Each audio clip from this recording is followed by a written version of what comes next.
පරිගණක පාඩම YouTube channel එකට ඔයාලව සාදරයෙන් පිළිගන්නවා.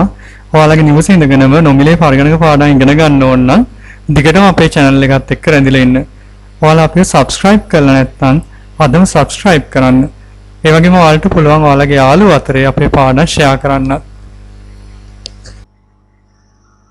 අපි බලමු Google Chrome browser එකේ theme එක කොහොමද වෙනස් කරගන්නේ කියලා. මම මේ සඳහා Google Chrome එක open කරගන්නවා. ඔයාලට පේනවා ඉතින් මෙතන මම theme එකක් ආදේශ කරලා තියෙනවා. මෙන්න මේ වගේ. එහෙනම් මම මේ වගේ theme එකක් ආදේශ කරගන්න යනවා Google Chrome එකේ දකුණු පැත්තේ ඉහළට.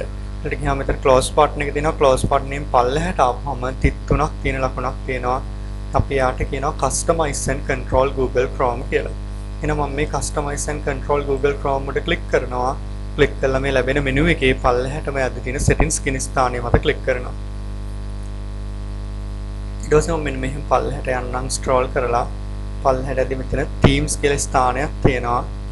මම මෙතන theme එක විදිහට දැන්ට Lamborghini කියන එක තමයි ආදේශ කරලා තියෙන්නේ. එහෙනම් මම මෙතන reset to default තෝරන්නම්. ඒතර දැන් තිබුණු මට්ටම තියෙන්නේ. එහෙනම් මම මෙතනින් open Chrome web store කියන ස්ථානය මත click කරනවා.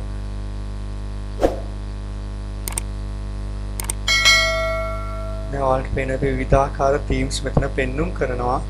මම scroll කරලා මෙන්න මේ වගේ ගන්නම්.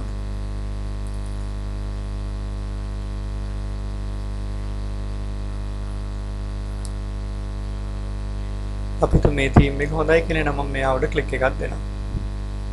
ඊට පස්සේ මම කරන්නේ මෙතන add to Chrome කියන ස්ථානය මත click කරන එක.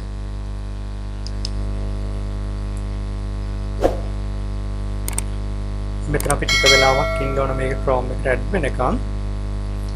හොඳයි මම හිතනවා දැන් මේක Chrome එකට add වෙලා ඇති කියලා. අපි එහෙනම් new tab එකක් අරන් බලමු මෙතනින්. මෙතන new tab එක මත click කරන්න. හොඳයි දැන් ඔයාලට පේනවා ඇති අපේ theme එක වෙනස් වුණා. ඉස්සෙල්ලා තිබුණේ Lamborghini car එකක්. නමුත් දැන් theme එක ඊට වඩා වෙනස් වෙලා තියෙනවා. එහෙනම් ඔයාලටත් පුළුවන් ඔයාලගේ Google Chrome browser එකේ theme එක මේ විදිහට වෙනස් කරගන්න.